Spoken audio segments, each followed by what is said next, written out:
Entre 1960 et 2025,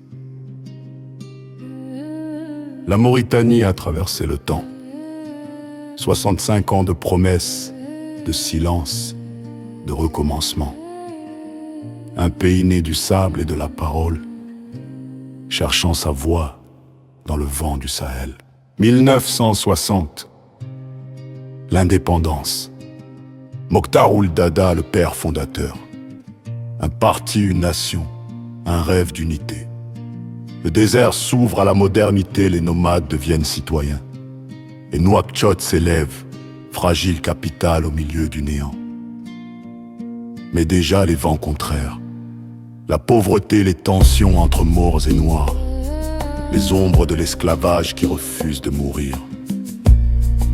Les années 70, la sécheresse brûle les terres, le bétail s'effondre, et les hommes descendent vers la ville. Nouakchott déborde, la poussière devient maison. Puis la guerre du Sahara occidental, le jeune État s'y perd. 1978, le coup d'État. Le silence des armes remplace les discours. Les années 80, les uniformes gouvernent, les frontières se tendent, le fleuve devient ligne de feu. Le conflit avec le Sénégal éclate, et le pays se fracture entre le nord et le sud, entre couleur et pouvoir. Dans le désert, les nomades rêvent encore de pluie. Dans les casernes, les généraux rêvent d'ordre. 1992, retour au vote, retour à la parole. Mais la démocratie n'a pas encore trouvé son souffle. Maouya Ould Sidamet Taïa règne, longuement, fermement. Les mines s'ouvrent, le fer s'exporte, mais les poches restent vides. L'esclavage est aboli sur le papier, mais les chaînes, elles, se cachent dans les gestes du quotidien. 2005. Un nouveau coup d'État, puis un autre 3 ans plus tard. La Mauritanie change de visage, mais pas encore de destin.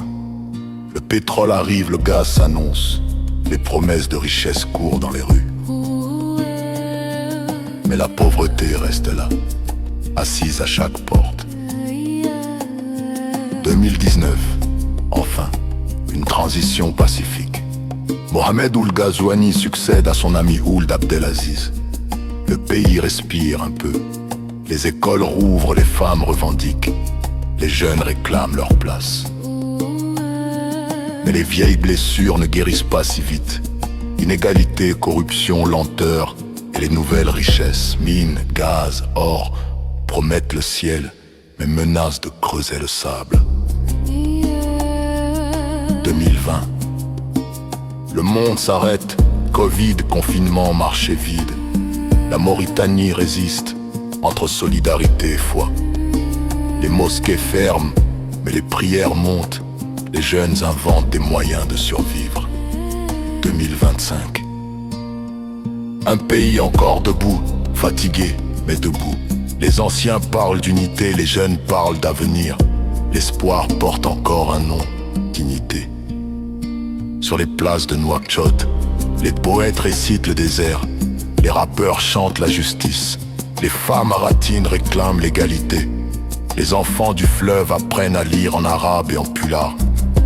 La Mauritanie se cherche entre le Coran et le code, entre le chameau et le smartphone, entre mémoire et modernité. Et pourtant, elle avance, pas à pas lentement. Elle apprend à dire nous, elle apprend à respirer. 65 ans, des coups d'État, des sécheresses, des renaissances. Un peuple multiple, un seul souffle.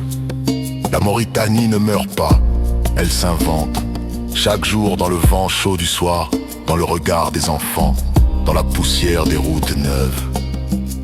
La Mauritanie ne se perd pas, se donne. Rotmi. Sûrement.